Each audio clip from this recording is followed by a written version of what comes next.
After we have set up our daily protein and fat intake goals, the next step in our weight loss plan is to set up the carbohydrate intake goals.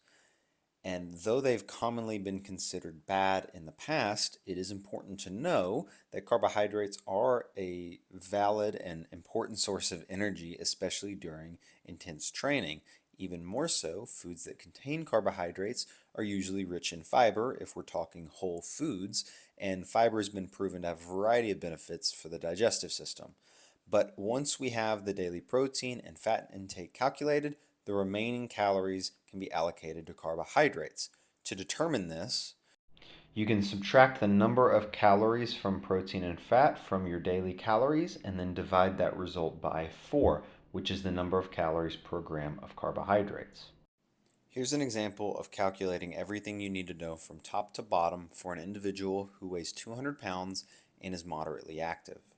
To calculate the total daily energy expenditure, we multiply 200 pounds by 13, and that gives us 2,600 calories. To create that daily caloric deficit, we're going to take 2,600 calories and subtract 500 calories, which gives us 2,100 calories. To set the protein targets, this one's really easy. You multiply 200 pounds by 1, that gives us 200 grams of protein, which gives us 800 calories.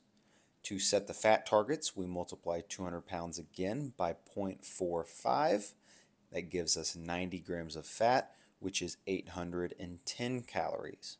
To set those carb targets, we take 2,100 calories minus 800 calories minus 810 calories, the protein and the fat calories, which gives us 490 calories worth of carbohydrates.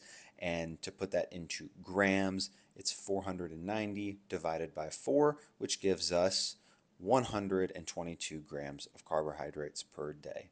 Again, this can be modified if a person prefers to consume more carbs and fewer fats. The fat intake can go as low as 0.3 to 0.35 grams per pound of body weight, but all in all, it's recommended to have a balance between all three macronutrients as extremes tend to be not healthy and hard to sustain.